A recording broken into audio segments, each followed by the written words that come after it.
Hi guys, welcome back to our YouTube channel. నా స్టైల్లో Puri curry, అదే అండి బొంబాయి చట్నీ చేసుకుందాం వచ్చేయండి.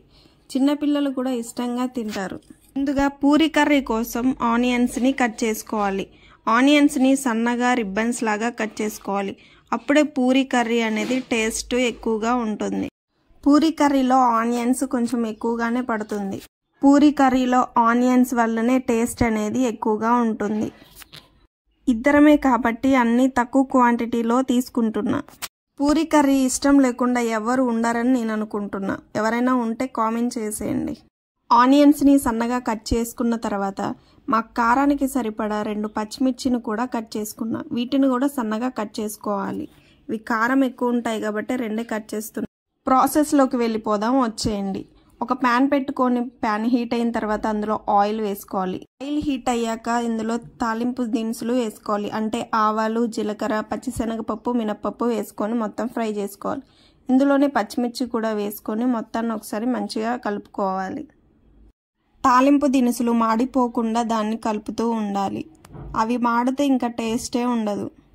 స్టవ్ని మీడియం ఫ్లేమ్లో పెట్టుకొని ఫ్రై చేసుకోండి, లేకపోతే మాడుతుంది. ఇందులోని కరివేపాకు కూడా వేసుకొని మొత్తాన్ని ఒకసారి మంచిగా మిక్స్ చేసుకోవాలి.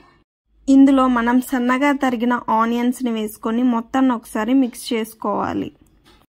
పూరీ కర్రీలో ఆనియన్స్ అనేవి ఎక్కువగా ఫ్రై అవ్వకూడదు. ఒక 70% దాకా ఫ్రై అవుతే చాలు. ఆనియన్స్ ఎక్కువగా ఫ్రై అవుతే కర్రీ టేస్ట్ అనేది బాగోదు. కాబట్టి ఒక 70% మాత్రమే ఫ్రై అయ్యేలాగా చూసుకోండి. ఆనియన్స్ మంచిగా ఫ్రై అయిన తర్వాత ఇందులో ఒక చిటికెడు పసుపు వేసుకొని మొత్తాన్ని ఒకసారి మిక్స్ చేసుకోండి. పసుపు వేసిన తర్వాత అడుగంటుతూ ఉంటుంది, కలుపుతూ ఉండాలి. ఆనియన్స్ ఒక 70% దాకా ఫ్రై అయిన తర్వాత ఇందులో 1 గ్లాస్ దాకా వాటర్ పోసుకోవాలి. ఇందులో సరిపడా సాల్ట్ కూడా వేసుకోవాలి. దీన్ని ఒక 5 మినిట్స్ దాకా బాయిల్ చేసుకోవాలి. మొత్తాన్ని ఒకసారి ఈవెన్గా మిక్స్ చేసుకొని మూత పెట్టుకోవాలి. ఈ గ్యాప్లో శనగపిండిని 1/2 కప్పు దాకా తీసుకొని అందులో వాటర్ పోసుకొని ఉండలు లేకుండా కలుపుకోవాలి. పూరీ కర్రీలో మెయిన్ ఇంగ్రీడియంటే శనగపిండి కాబట్టి ఉండలు లేకుండా కలుపుకోవాలి. వాటర్ మంచిగా బాయిల్ అయిన తర్వాత మనం కలిపి పెట్టుకున్న శనగపిండిని ఇందులో వేసుకోవాలి. ఒక 10 సెకండ్స్ తర్వాత ఇది చిక్కగా అవుతుంది. ఇందులో లెమన్ సైజ్ అంత ఒక పొటాటాని స్మాష్ చేసుకొని వేసుకోవాలి. పొటాటా అనేది ఓన్లీ ఆప్షనల్ మాత్రమే. మీకు ఇష్టం ఉంటే వేసుకోండి, లేదు అంటే అలాగే వదిలేయండి. మొత్తాన్ని ఒకసారి ఈవెన్గా మిక్స్ చేసుకోవాలి. పూరీ కర్రీ అనేది దగ్గర పడేంత వరకు మిక్స్ చేస్తూ ఉండాలి. పొటాటాని ఎప్పుడు ట్రై చేయకపోతే ఒకసారి ట్రై చేయండి, టేస్ట్ మీకే తెలుస్తుంది.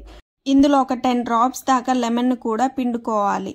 లెమన్ వేస్తే ఒక టేస్ట్ ఉంటుంది, వేయకపోతే ఒక టేస్ట్ ఉంది. మన వేడి వేడి పూరీ కర్రీ రెడీ అయిపోయింది. పూరీ కర్రీ చేశాక పూరీలు చేసుకోకపోతే ఎలా? ఆయిల్ హీట్ అయ్యాక పూరీని వేసుకొని మంచిగా చేసుకోవాలి. నేను చేసినట్టు మీ పూరీలు కూడా పొంగాలి అంటే కామెంట్ చేసేయండి, వీడియో చేసేద్దాం. చూసారా పూరీలు అనేవి ఎంత మంచిగా పొంగుతున్నాయో? మన ఆడవాళ్ళకి ఏంటో పూరీలు పొంగినా సరే కొంచెం హ్యాపీగా అనిపిస్తుంది. నిజమా కాదా చెప్పండి, ఏమంటారు మరి? కొంతమందికి ఎంత మంచిగా చేసినా పూరీలు అనేవి పొంగకుండా ఉంటాయి. నేను చేసిన పూరీలు మొత్తం మంచిగా పొంగాయి. పూరీలు మొత్తం చేయడం అయిపోయిన తర్వాత వేడి వేడిగా ప్లేట్లోకి సర్వ్ చేసుకోవడమే. ఇంకా లేట్ ఎందుకు, మంచిగా పొంగిన పూరీలు పెట్టుకొని మనం ఇప్పుడే చేసిన పూరీ కర్రీని మంచిగా పెట్టుకొని తినేద్దాం. నిజంగా టేస్ట్ మాత్రం సూపర్గా వచ్చింది. మీరు కూడా ఇలా సింపుల్ అండ్ టేస్టీగా ట్రై చేయాలంటే ఈ రెసిపీని ఫాలో అయిపోండి. Thank you for watching. Video నచ్చితే please like, share and subscribe. అలాగే బెల్ ఐకాన్ కూడా ప్రెస్ చేయండి. నేను చేసిన ప్రతి వీడియో మీకు త్వరగా నోటిఫికేషన్ వస్తుంది. Thank you.